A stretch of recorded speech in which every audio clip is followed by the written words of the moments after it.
Welcome back if you were here yesterday. Welcome for the first time if you weren't. As Anna said, there'll be questions at the end, so do text in. The number should be on the corner of the screen throughout, and so you can text in to that. If you were here yesterday, you'll remember that we were looking at the question of is faith just a psychological crutch?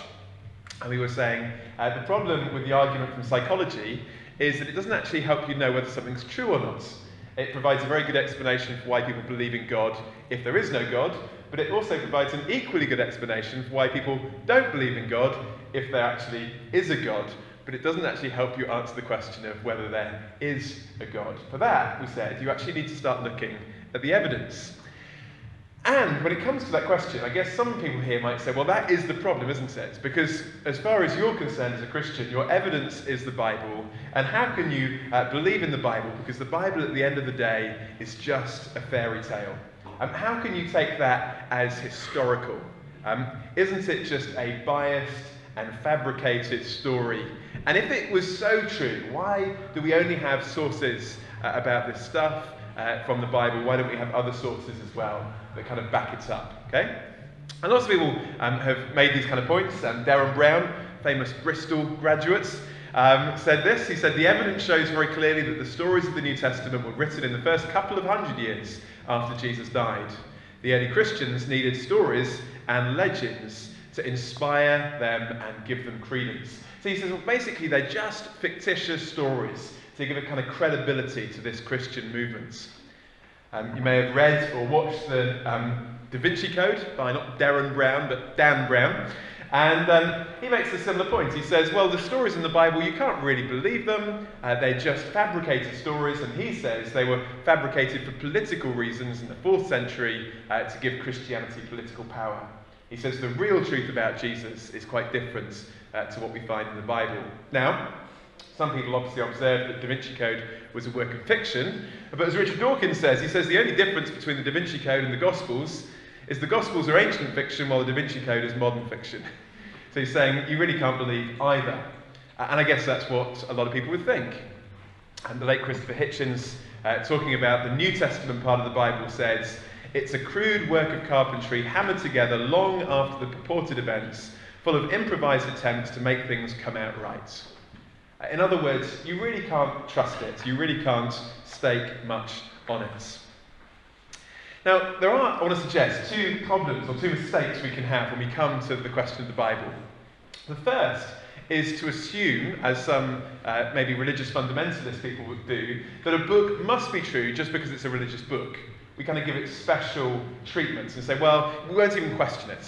It's a religious book, therefore we'll just assume it's true. And of course, that's a naive thing to do, isn't it? So you want reasons to actually believe that it's true. But a second and equally opposite mistake that some people make is to say, well, the Bible, it's obviously not true because it's a religious book. And just because it is being used in a religious way, we think, well, there's therefore no reason to accept it as historically accurate. But actually, to do that without thinking is equally a mistake. Don't just accept it, don't just reject it because it's a religious text, but actually you want to ask the question, is it true? Now, for the purposes of this talk, because we haven't got all day, we're going to focus in particularly on the gospel accounts about Jesus' life. One of them is on your chairs and you can take that away. That's our free gift to you. This is John's account of the life of Jesus. But we're going to do that particularly because Christianity centres on the person of Jesus. And so a good place to start when we come to asking this question is, well, can we really trust these accounts of Jesus' life?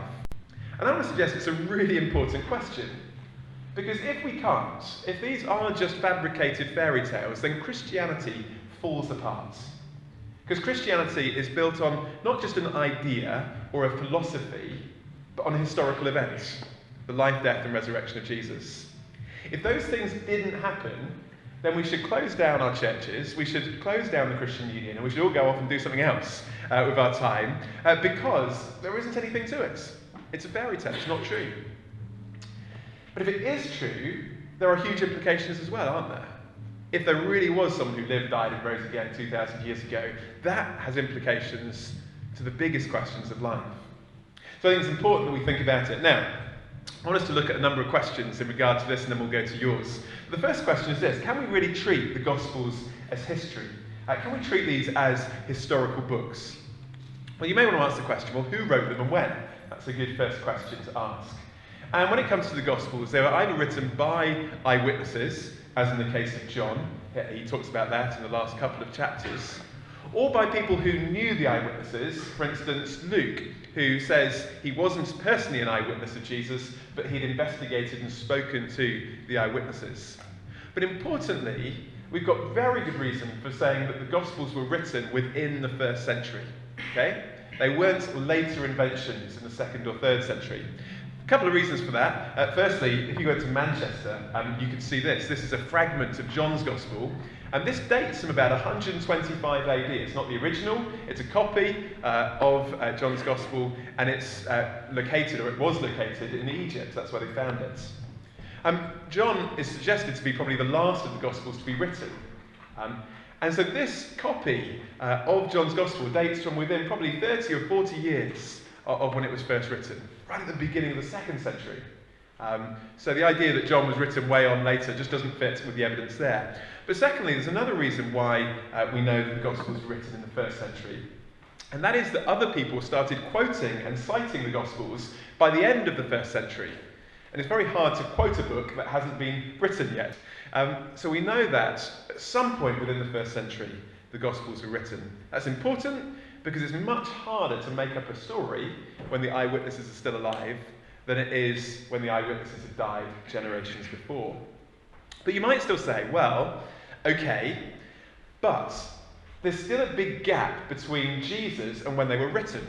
Depending on the scholars you listen to, there's either up to 20 or even 60 years between when Jesus lived and died and rose again and the Gospels being written. That's a long time, isn't it? And you might think, well, hang on a minute, how did the writers of the Gospels remember the events? For instance, can you remember what you had for dinner last Wednesday? Probably not. We forget things, don't we? So what about an event that happened 30, 40, 50 years ago? Much possibility of error creeping in. Well, it is true, isn't it? We can forget certain events in life. But there are some types of events that you don't forget. For instance, I'll never forget what I had for dinner on my first date. It was Pizza Hut, which is why it was also the last date that I had with that particular girl. There are certain types of events. Psychologists say events that are unique, events that are unusual, events that have some emotional connection to us, are the type of events that we wouldn't readily forget. And they're exactly the kind of events that we find recorded in the Gospels. You can imagine, can't you, like John sitting there thinking, now, oh my goodness, my memory is failing me. Now, did Jesus rise from the dead or not? Okay? It's not the kind of thing you would necessarily forget. This is big stuff we're talking about. Why didn't they write it earlier? Well, for one reason, they were so busy telling people that they didn't write it down until later. But as the eyewitnesses were getting older, there was a recognition that this needed to be written down so it was preserved for future generations. Just as today, there are lots of testimonies about the Holocaust being written down because we're getting to a stage where many of the eyewitnesses who are still alive will be dying over the next few years. And if you think, well, this is a long time gap, just compare it with other things in history. The oldest surviving copy or evidence for Alexander the Great, written evidence for Alexander the Great, comes from the 4th century, or 4 centuries after Alexander the Great. So, there are good reasons there. But were they biased? That's another issue we have to ask. The Gospel writers were Christians. They believed in Jesus. So can you take them as historical if they're biased? Well, actually, everyone is biased. There is no form of historical source that is completely neutral, particularly when it comes to Jesus, by the way. It's very hard to be neutral when you come to a man who makes claims like he did. But just because people have a natural bias or an opinion about something doesn't mean you can't treat what they say as historical, or that we can't discover real history through it. Okay? Give you an example. Newspapers can be very strong in their opinions, can't they? We see that to an extent in the UK. You see it even more as you travel. A few years, last summer, in fact, on the day that the Malaysian aircraft was shot down over eastern Ukraine, I was actually in Moscow when it happened. And what was fascinating the next day was seeing the reporting of this event. In almost all the Western media, it was headline news on the front page of all the papers. And in all the Western media, the accusation was that Russia had shot the plane down. In Russia, the next day, surprisingly, it wasn't headline news on all the newspapers, and where it was reported, the opinion was that it was Ukraine that had shot the plane down. Very different opinions about the same event. But anyone reading those two newspapers, or two sets of newspapers, could still conclude a plane had been shot down. Okay? Different opinions, different interpretations, but still a historical event. So even though people may have opinions about what they're writing about, it doesn't mean we can't discover real history. Here's a second question, okay? If we can treat them as history, how do we know, though, that they didn't just fabricate or make up the stories? How do we know that these weren't just invented fairy tales? Well, firstly, you have to ask the question, why would they have done so? Are there good reasons to think that the gospel writers would have made these stories up? And what's really interesting is that we know that all of the early Christians in the first century were persecuted for their belief in Jesus, and in particular their belief in Jesus as the Son of God. And even the gospel writers were persecuted for this as well. And so why would you make up a story that would have such negative implications for you personally? Okay? They didn't stand to gain anything politically or socially or economically. You may make up stories to get yourself out of trouble. I used to do that as a kid.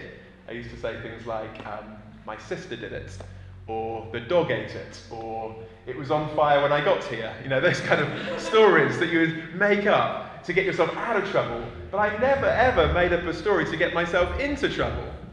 So why did these guys fabricate these stories when it got them into such trouble for doing so, if they were fabricated? But the second thing you'd have to ask is, if they fabricated the stories, what would have been some of the challenges that they would have faced in doing so? Because it's not as easy as you might think to invent a story that is not true and didn't happen, but pass it off as something that really did happen. There's a number of different issues. One issue you might face is this. What would you call people in your fabricated story if you were going to do it today, for instance? What would you call people? And would the popularity of the names in your story reflect the popularity of names in the particular culture or generation when your story is meant to take place? Okay? To give you a little challenge, just think of, in your head, what do you think are the most popular male names in Britain today? Not of newborn babies, but just of any kind of across the age spectrum in Britain today. I wonder what you think they might be, male names, okay? Okay, have you got them? Okay, here's what they actually are, okay? John, David, Michael and Paul, okay? So I'm guessing, I've done this on a few people, but you may have got one or two. I'm guessing you probably didn't get all four exactly right. And I'm guessing you probably didn't get them in exactly the right order. But four top names there. So it's kind of hard to guess, even though we live in Britain today, what the popularity of names are. But if you were writing about a large sample of people that really existed, you would hope that the large sample of people in Britain would reflect the national average, wouldn't you? Okay? So I thought to myself, where is a large sample of male names? And I thought, well, our church has got about 500 people in it. Half of them are men. So let's see how that works. And so I sat there like a real geek with my members directory from my local church and a calculator, working out the popularity of names in our church. And I discovered that it was exactly the same, which is fascinating because I couldn't guess what the popularity was. But by just observing a large sample of people, I got it right without even having to try. I got really geeky at this point, and I thought, well, let's see if the percentages work out. And so then I worked out the percentage popularity of names in the UK, and then I got really freaked out when I saw the percentage popularity of names in our church matched almost to 2%. So it's very hard to imagine what the names might be, but when you have a large sample of people, you get it right. Now, why has this got anything to do with the Bible? Well, some recent studies have shown us what the popularity of male names were in the first century in Palestine. They did it by looking at esophaguses and bone boxes and stuff like that. And they discovered that the names were Simon, Joseph, Lazarus, Judas, and John. And when they looked in the New Testament and Acts, they discovered not exactly the same, but Simon and Joseph were there, Judas was still there, John and Jesus, the popularity of names in Luke and Acts. Now we're talking about a much smaller sample of names. What was really interesting is that when you looked at, oh, sorry, this has got a bit squashed on my transferring across. I'll just tell you what it says. When you looked at the popularity of names, you saw that actually, for instance, in the culture, 15.6% have one of the two most popular names, Joseph or Simon. In the Bible, 18.2%. 41% bore one of the 9 most popular names. In the Bible, 40%. 8% had a name mentioned only once elsewhere, 4% in the Bible. And the guy who was doing this, a guy called Richard Borkham, who was up at the University of St Andrews, was basically showing what would have been very hard to make up if you were just making up a book seems to have been got right by the Gospel writers. Now, you might sit there and think, that of course doesn't prove that the Gospel writers were telling the truth. And of course it doesn't prove that. But it is interesting that often the accusation that people make about the Gospel writers is, well, they were just, not very educated people and they weren't very good at writing stories. And you have to say, either they produced the most highly intelligent forgeries way ahead of their time that have been, without equal, or they were just ordinary people writing about things that really did happen. But there's an interesting implication of this, and that is this. If they got the details right that are really easy to forget, then maybe you could trust them in the other things too. Just think for a minute. What was the last film you watched? Okay. What was the last film, Digby, that you watched? Skyfall. Okay. That doesn't really work because everyone knows James Bond is the lead actor. Okay. Who watched a film other than Skyfall? What was the last film you watched? Putting you on the spot. Sorry? The Reader. Can you name 5 characters in the film? 5 characters? Yeah. Not actors? Not the actors, the characters. No, I can name 2. There aren't very many characters. Okay, yeah. I mean, think about it. Sorry to pick on you. Think of films that you watch. You can remember the story, can't you? You can remember lots of things that happen, but the first thing you forget are the names. First thing that goes out of your mind. So you have to say, well, if they got the bits right that are most easy to forget, maybe they got the other bits right as well. There are some really good reasons for thinking they didn't fabricate. That's just taking one thing. If we had time, we could look at other things where they could have very easily got it wrong. Cultures, customs, events, places. All of these kind of details where they could have easily got it wrong, and yet again and again they're shown to have got it right. If they're accurate in the details, they could be accurate in the big things too. Here's a third question though. Why aren't there more sources about Jesus? If Jesus was such a significant person, why don't we have more about him in other sources? Well, the first thing to say is, well, there might well be. There may have been other sources about Jesus that we just don't have access to today. That's because a lot of the sources, historical sources that we know about, have since been lost. So to give you one example, Suetonius, historian, is known to have written at least 17 works, but only one of them survives in complete form, 3 of them in partial form, and 13 have been completely lost. So lots of works in history have been lost, so it may well be that there were other sources that aren't around today. But you also want to ask the question, would we expect other historians and people to have written much about Jesus? For a start, Palestine was a kind of backwater. It was like the Cornwall of the Roman Empire. Sorry if you're from Cornwall. It wasn't the kind of place people naturally talked about. It wasn't Rome. A second thing is the question of motivation. Just as Christians would have had reason to want to talk about Jesus, so the Jewish and Roman authorities would have had very good reasons for not wanting to talk about Jesus if these things had actually happened. And what's really interesting is that there is a powerful silence in terms of the lack of contradictory evidence about Jesus. So I'll give you an example. Okay, I'm going to pick on Digby again. So quite a few of you know Digby, okay? He's a student around here. Yeah, a few of you know him? Yeah, okay. Does anyone know him? Yeah, okay. Now imagine I was to write a story about Digby, and I was to say, and actually I get it published. Do you have a student paper? Do you have a Bristol, what's it called? The Epigram. Okay. So I write a story about Digby, and I get it published in the Epigram. And I say, Digby, he's not just a nice student, but actually he's God. Okay? And he's done some incredible things. During Freshers Week, he was going around waving his handkerchief over people, curing them of Freshers flu. He was down there on the River Severn, walking on the water. The baguettes that you had today, actually that was just Digby's packed lunch. He only had one baguette. He's just been chopping it in half all morning. That's how we feed you all. And I published this in the epigram, okay? Now the first question is, will anyone believe that? No, okay? Would anyone publish it is another matter. But if for some strange reason a group of people started believing this fabricated story that I've made, you would imagine that someone else might write into the newspaper and say, well, hang on a minute, this didn't happen. We know Digby, he's a nice guy, but he's not God. And he wasn't responsible for your lunch. Sainsbury's was, okay? It'd be very hard to, one, get people to believe you, two, avoid anyone giving an alternative explanation.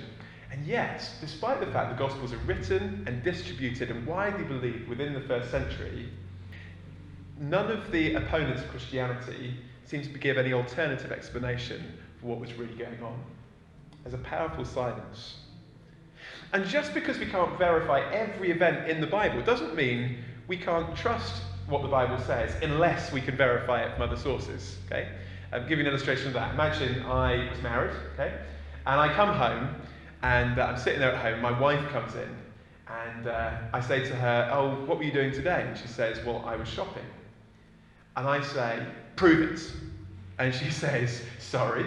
I say, prove that you were shopping. Come on, get the receipt out. I want CCTV images from all the shops that you went into. I want to know exactly where you were. Now you say, well, no one does that. If someone says to you, I went shopping, you generally believe them. Why? Well, if you have reasons for believing them because they're a generally trustworthy person, etc. You don't ask for proof for everything they ever say. Similarly, we've got lots of reasons for trusting that the Bible is historically accurate. So just because you can't verify every single claim, it doesn't mean we should therefore just dismiss it as completely untrue. We don't do that with people, we don't do that with other things. Here's the last question before we go to yours, and that is, if not, then what? What do I mean by that? If you're going to say that the Gospels were fabricated stories, that these things really didn't happen, you're left with some other questions, like, what was the explosion 2,000 years ago that is still reverberating around our world today? What was it that started the biggest sociological phenomenon in history? The church. What was it that transformed the lives of strict monotheistic Jews to totally radically change their worldview? What was it? Had to be something. Couldn't be nothing. And if Jesus was not the source of these incredible events and this incredible teaching, who was? Who was the person in history that thought of the most incredible teaching the world has ever known and then credited it to someone else? I think if I thought it up, I'd have wanted to take the credit for myself. If not, then what? Now you might be sitting there thinking, well, actually, I'm not really into history, and I don't see the relevance of all of this. So just before we finish, let me give you two illustrations before we go to your questions. Firstly, an illustration from an aeroplane. I fly a lot for my job, and when you get to the airport, provided you're not travelling with Ryanair or EasyJet, you actually get asked whether you'd like to sit by the window or by the aisle. If you travel with Ryanair, they'll just stick you in the middle unless you pay 50 quid. But if you get the choice of window or aisle, I always go for the window, okay? Now, why do I always like sitting by the window? A couple of reasons. Firstly, you don't have to keep getting up when the other people want to go to the toilets, okay? So that's convenient. But secondly, I love windows, don't you? I mean, windows are just so aesthetically pleasing. I mean, look at it. It's not quite a rectangle, and it's not quite an oval. What is that shape? I don't know. And it's triple glazed. I sit there and I stroke the plastic. No, actually I don't. Why do people like windows? Because you can see through a window, can't you? You can see what's on the other side. That's the purpose of a window. Now, in some ways, as a Christian, we would say that Scripture, the Bible, operates as a window. It is a window to discover what God is like and what Jesus Christ was like. The purpose of a window is not simply to look at it, but to look through it, to what is on the other side. And the purpose of the Bible is not just to sit there and analyse the text, but through that text to discover the God who is there and to look at the person of Jesus. So by all means, ask the kind of academic questions about the reliability of the Bible, but more than that, look at the person that we find there and see what you think of him. The Bible is our window into the historical person of Jesus. Here's a second illustration. Imagine you're walking down Woodlands Road this afternoon and you come across a lottery scratch card sitting on the pavement. And you pick it up and you realise it's not been scratched. And you look around and you can't see anyone else that's obviously dropped it. So my question is, what would you do? Well, you'd scratch it, wouldn't you? At least I would. Now, let me ask you the question, what is the chance that that scratch card is actually going to give you the top prize of £100,000? I don't know, it's pretty small. I know it's pretty small because they make money off you, okay? So it's got to be less than 1 in 100,000, I'm guessing. But you'll still scratch it, why? Because there is a chance, just a chance, that it might have something of value behind it. Now, if we do that with a scratch card, wouldn't it be worth thinking about the same principle when it comes to the Bible? Look, if there was even a chance that the things that happened in this book really happened, if there was just a chance that it was true, wouldn't it be worth scratching and seeing, actually having a read for yourself, and making up your own mind about it? Because if it is true, the implications are absolutely massive. So, we do encourage you to take that away, and take that away. It's free of charge. And we encourage you to read it, even if you're still very sceptical. Have a read. A friend of mine read this as a complete atheist. It wasn't this exact book, but it was the same contents. It was tucked under his windscreen once when he came back to his car. As a result of reading it and rereading it, it eventually led him to becoming a Christian and then the minister of my church. So it's a very dangerous book to read. So I give it that kind of health warning before you read it. But I dare you to read it. It's worth starting there.